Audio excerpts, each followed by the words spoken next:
in a sense, we have to embrace the contradictions.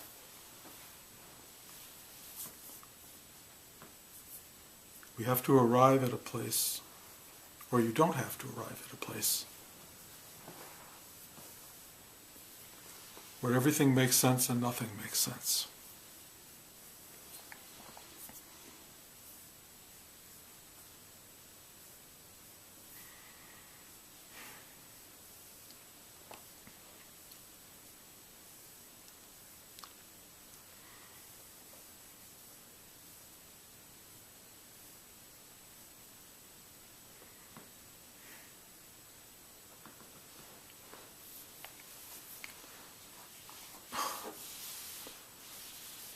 We're all looking for truth.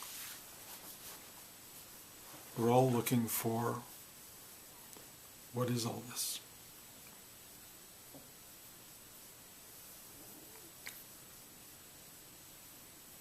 The wonderful thing about being alive and existing in a manifested state is that in the world of the temporal, of time and space, we actually have some access to it. We have some way of observing life and making sense of it. It may not hold up for a long time, but we can bring it down into words like truth, beauty, love, and they actually will create a kind of universal response, like, yeah. Somehow truth is in all of that. But all of that requires that the world be locked into 4 dimensions. And all of recent scientific theory tells us there's many more than that. And one of the things that starts to happen when you meditate, when you sit really still, when you really open yourself up to, in a sense, not holding on to anything, those clarities of 4-dimensional space begin to dissolve, and nothing really makes sense. And in its not making sense, it's almost more true and more real than what was making sense. But what's really dissolving is not sense, but it's your separation from existence that tries to hold on to sense.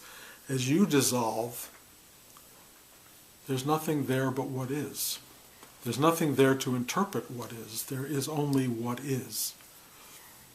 So the more we meditate and sit in stillness, and the more we let go and let go and let go, the more of what is reveals itself, but there's no one there to interpret it. It just is happening. And it embraces everything, every possible contradiction. Everything that is right is wrong. Everything that is wrong is right. Everything that is beautiful is ugly. Everything that's ugly is beautiful. Everything that's coming to life is in the process of dying. All of that's going on, and we are in the middle of that. More than that, we are that. There is no us and it. There is just this. Arriving at an awareness of that is sort of what's going on as we unfold spiritually. Which is a wonderful thing on some level, because it takes away our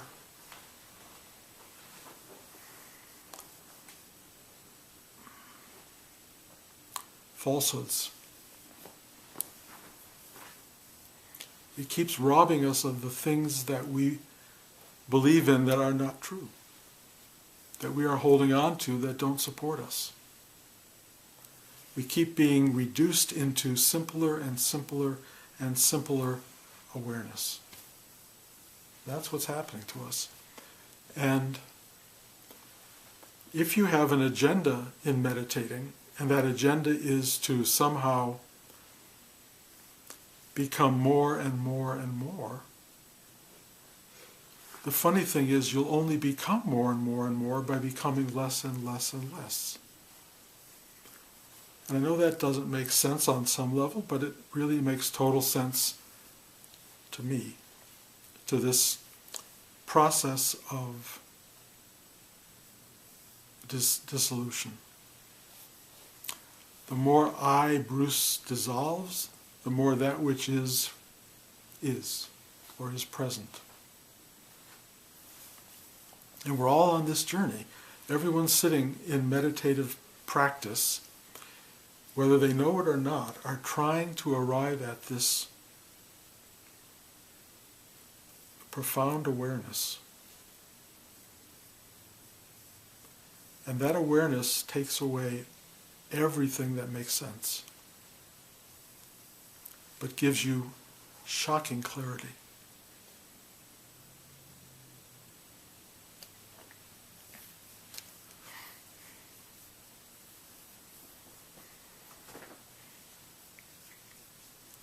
If you pursue meditation with any kind of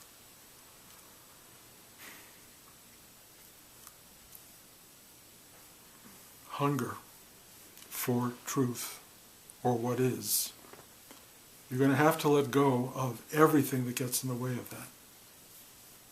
And primarily that will be you. Everything that's trying to grab hold of and have advantage from knowing can't survive. It will ultimately dissipate.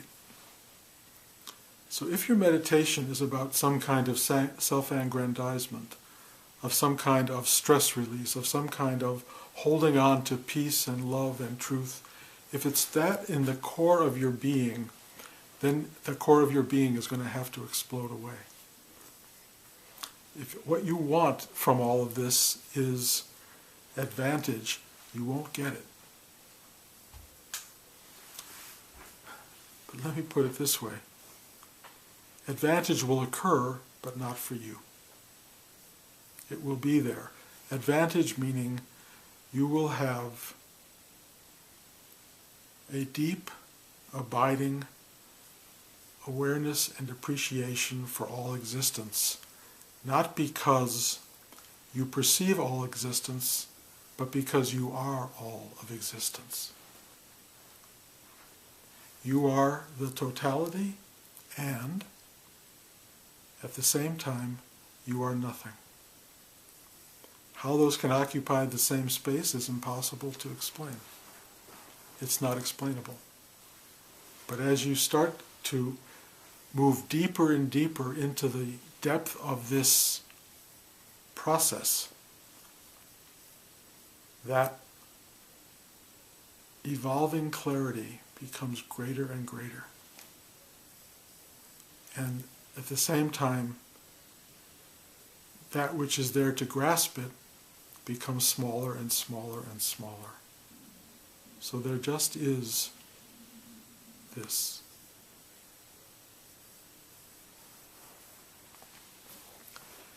In the thisness, everything is possible.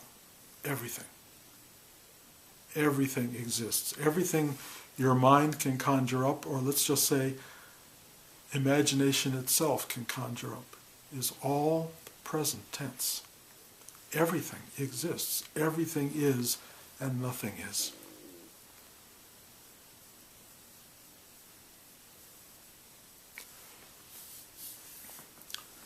Birth is death, and death is birth. The infinite vast universe is that small.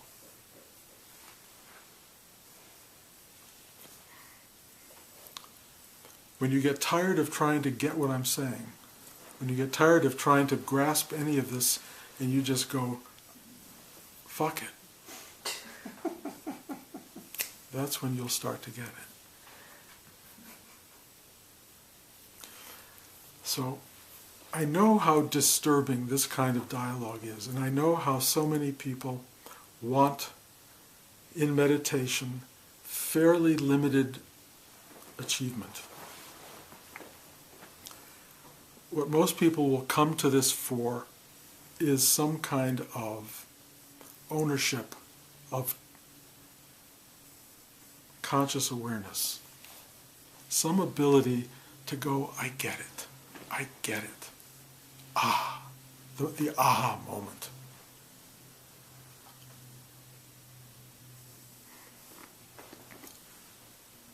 But if the aha moment occurs, it won't occur for you. It will just occur. It will actually be kind of the last moment of you. Ah.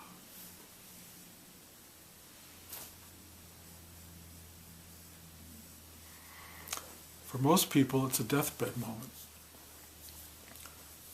Kind of.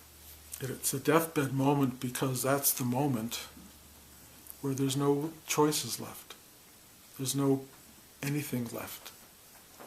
There's nothing else for you. You realize it's over, done. And there's a kind of like, ah.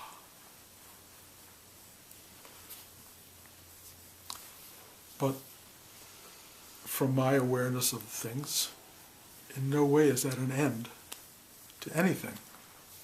It's just moving on. And in a sense, eternity re-embraces you.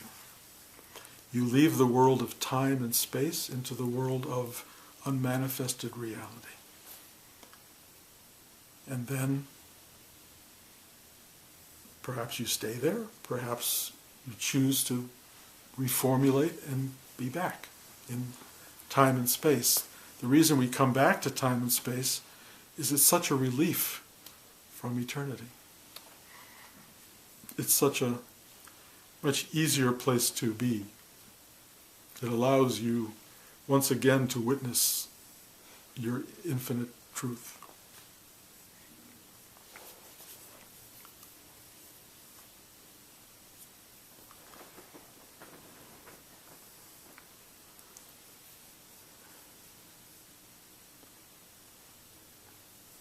I think we all want pointers about how do we live our day? How do we get through the week? How do we work with our job and the people we can't stand and the struggles of life and the drama of daily existence? And there are thousands of teachings out there that will tell you how to do that. Thousands of teachings. And they're all probably fine. There are ways to make people like you. There are ways to advance in your career. All of this stuff is doable, and there are real guideposts for that. And meditation, in a way, offers a guidepost. And the guidepost is follow the inner truth, the inner dream. Follow this thing that is speaking to you deeply inside. You can't follow the thing that's speaking deeply to you if you haven't found the depth. If you're still playing around in the surface of life, which is what you watch most people doing, you make very irrational, erratic choices, and they cause you a lot of grief. By going deep into this place, there is a kind of knowing. There's an amazing place of going, oh, I should do this, or that, or it doesn't matter. And there's this extraordinarily beautiful kind of knowing that this is the way to go. And usually you kind of discover that if this thing is serving your evolvement, your spiritual unfolding, it will speak to you very loudly. If it's serving your pleasure principles or your desires, your urge for fame and connection and money and all of the other stuff, love, it will come from a much different space. And it won't necessarily create stillness, clarity, vision, openness, awareness. And a lot of people function without any guiding principle. And therefore they are making one crazy mistake after another, and life becomes full of karmic propensity. In other words, endless consequence to your choices. And it's a really difficult journey.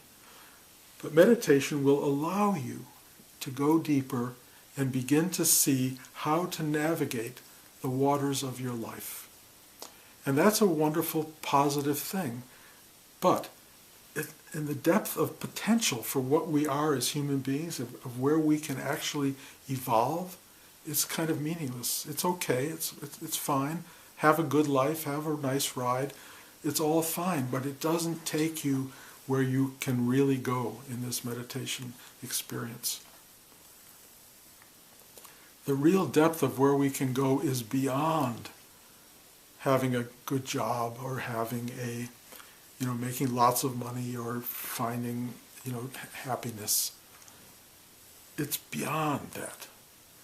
And not that any of that's wrong. Probably all those things will align for you on this ride, because the further you go into yourself, you will start to find that you're making very, very conscious choices that bring you a simpler, clearer, more open, more love-filled awareness of being. That's all wonderful. But trust me, the journey is deeper, it's more profound, it's more real than you imagine. And where it's really taking you is to what Buddha called liberation. And liberation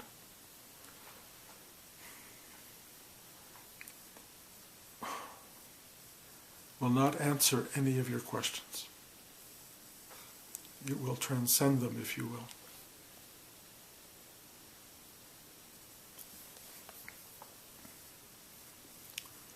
So,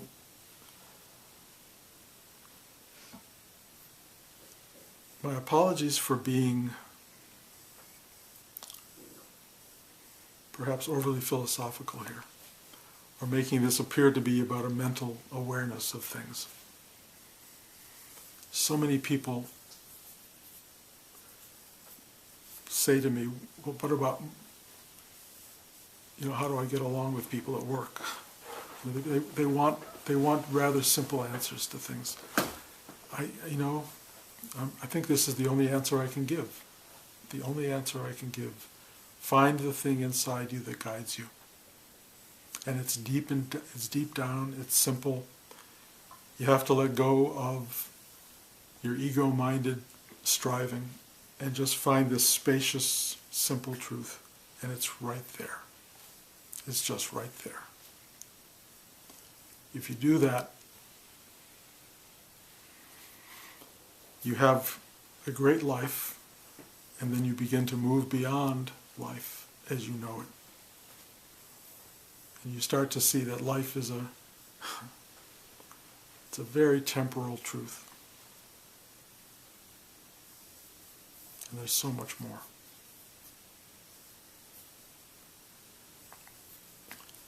So as like last week, I'm going to say that's the high point for today. Are there any questions? And please feel free to ask. A while ago, you said that you weren't, if I heard you right, that you weren't meditating, like you could just sit and be in that state, but you weren't actually meditating in a formal way. And I'm wondering if that's still true, because what you're saying now is like there's always deeper places to go. So have you started back meditating? I have, actually. Mm-hmm. Yeah, no, after the awakening took place, I thought, well, I'm not trying to get anywhere. I'm just trying to be where I am. And trying was even not the right word. Just being where I am, and what was taking place for me was rather a profound work, the work of just being, and accepting the what is when it's not sweet, loving, deep, when it's shallow, superficial, meaningless, and accepting that, really going yes to that, was very profound. But I've come across moments in my life where I need to go deeper. I just need, not just by accepting the what is, but by taking the what is into a place of really resonating clarity. And so I do that. And I have been sitting, not in the way that I've prescribed for everybody else, which is every morning at such and such a time, sit and work at it. I just am told at any given moment, take this deeper. Take it deeper. And I just stop. I just stop what I'm doing, and I use it.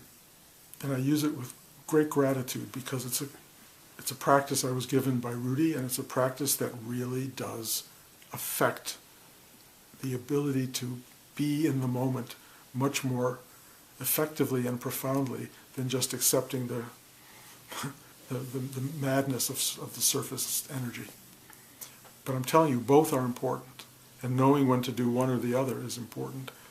You cannot usually just live in surface tension with total acceptance if you don't have a meditative practice. It's just, you tell people just accept what is, and there's no clue to what that means, and it creates an enormous amount of disturbance, because it's like it's like being on the water, and you're like moving in every direction and have no destination, and it's not a good excuse me, it's not a good place to end up. If you can do that from a certain kind of awakened perspective, it has incredible teaching value. You just go, I am bobbing in uncharted water. And I have to say that served me, and does serve me, very well. But every so often I go, I need the North Star. I need to have it. And so I have that capacity. I've had it over the years, and it just deepens the awareness. And that's what happens. It isn't even me kind of doing it as much as it's kind of saying, this is what has to happen. Just go there. Also, I find going to bed at night and sitting still before you go to bed at night, for me, because I was having some trouble sleeping, it just really brought me into this very simple place. So pretty much every night before I go to bed, I sit and go. It's really beautiful, because the second I hit the pillow, I'm gone. I'm just there. And so, I don't want to prescribe for people not meditating or feeling that they have to spend their whole life sitting, except that I told Rudy I would do this every day for the rest of my life. I told him that pretty much first day.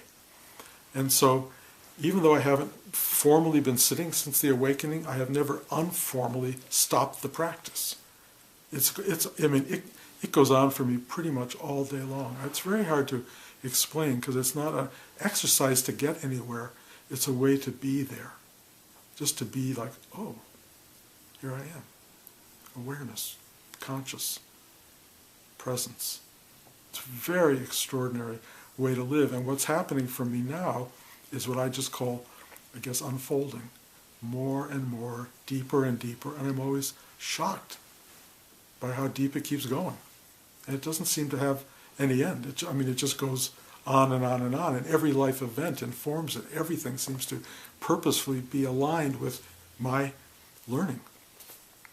But it's not Bruce learning, because I'm not serving Bruce so much anymore. I'm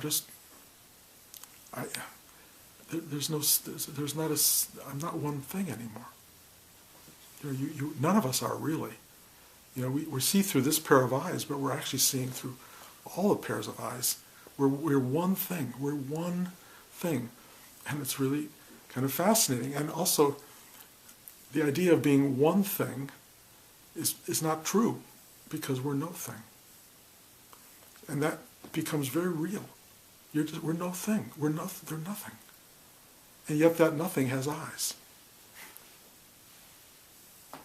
So mystery upon mystery, and vastness upon vastness, and everything just is. I told you earlier, breakfast, I had read this line the other day, which was really meaningful to me. It says, "There is no self." Because so much that of my practice has been, finding the self, finding myself, the higher self, source, whatever, all of those ideas, but accepting the idea that there's no self, with whatever that means, gives me enormous freedom. I mean, there's just a sense that there's, like I've said over and over in recent months, there's nothing to hang your coat on or your hat on. Can I ask a follow-up on that? Mm-hmm. So, I was listening to another spiritual teacher who talked about just the field of consciousness, like just letting go, he had a guided meditation to let go, just to be in the field of consciousness, and that's all there is, kind of. Or I don't even know that he said that's all there is, but he just said. Well, Nisargadatta talks about consciousness in a really interesting way. He talks about it as being, there's a subject and an object in consciousness.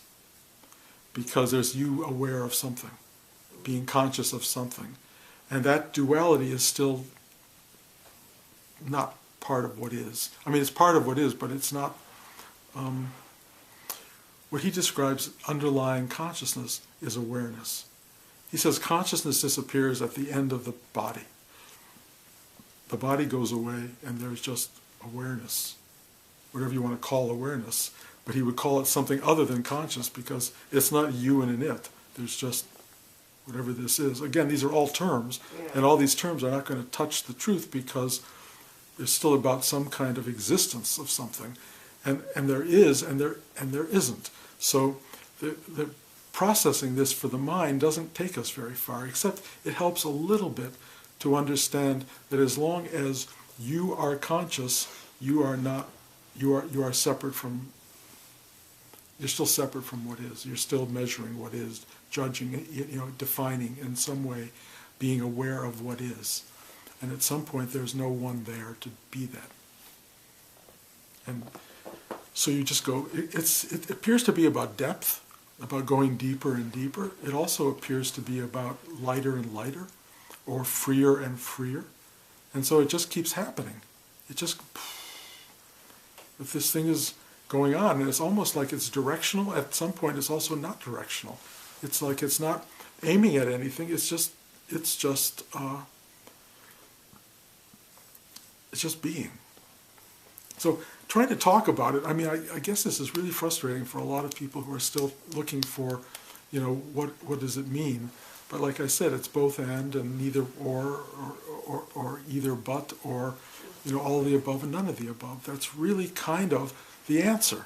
And that's unbelievably unsatisfying, but it works in this world, in this limited sphere of existence that we are all alive in right now. But we're only alive in it for a short time.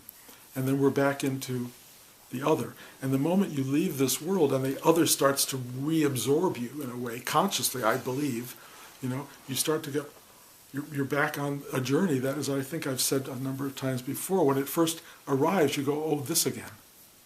Oh, this again. And you get tastes of it, in life. You get tastes of it in meditation. You get tastes of it with certain kinds of drugs.